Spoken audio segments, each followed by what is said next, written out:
Medical science has done amazing things over the last 30 years, but few things have had the impact on quality of life, quite like the work being done by Dr. Anthony Atala in Winston-Salem. Atala's Institute for Regenerative Medicine is working to save lives by rebuilding them organ by organ if necessary.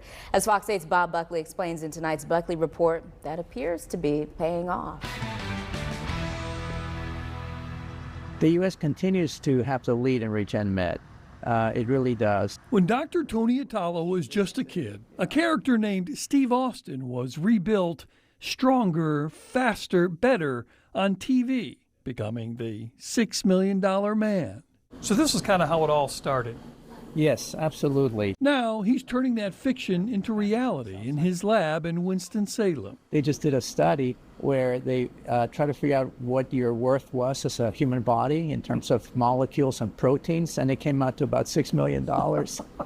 Atala runs Wake Forest Institute for Regenerative Medicine. The bones of a finger. Oh, okay. This is actually obviously an ear, a nose. Where his team is redrawing the bounds of human healing. To most of our viewers, this will seem like science fiction, like magic. Absolutely. You know, in fact, the field was called science fiction when the field started. They now turn science fiction into science fact. The question is really, how can you create tissues and organs using the patient's own cells? Was that the case when you started? No, you know, in fact, it was really early on when we started this work. The term regenerative medicine had not yet been coined. Stem cells had not yet been discovered. But Atala saw that stem cells grow faithfully and without the shadow of tumors. We're working on about 40 different tissues and organs. Too often, physicians meet disease not at dawn, but at dusk. Right now, you really don't know that you're in trouble till you're in trouble.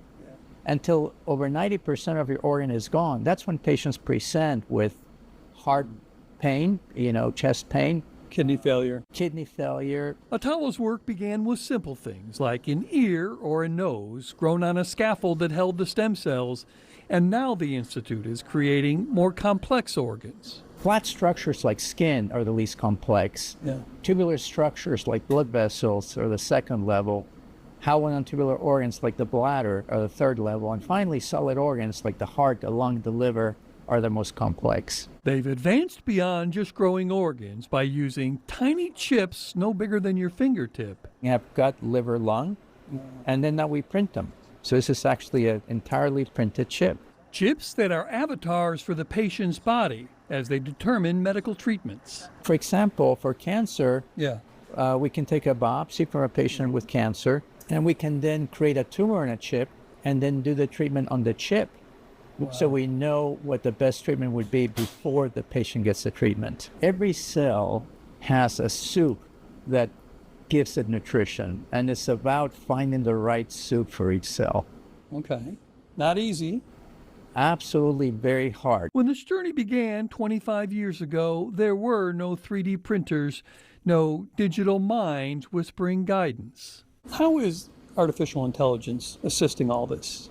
Artificial intelligence is playing a major role in what we do. Basically, it's incorporated into everything we do. The bodies this work heals may not be priced at $6 million, but to those who benefit, it is priceless. Bob Buckley, Fox 8 News.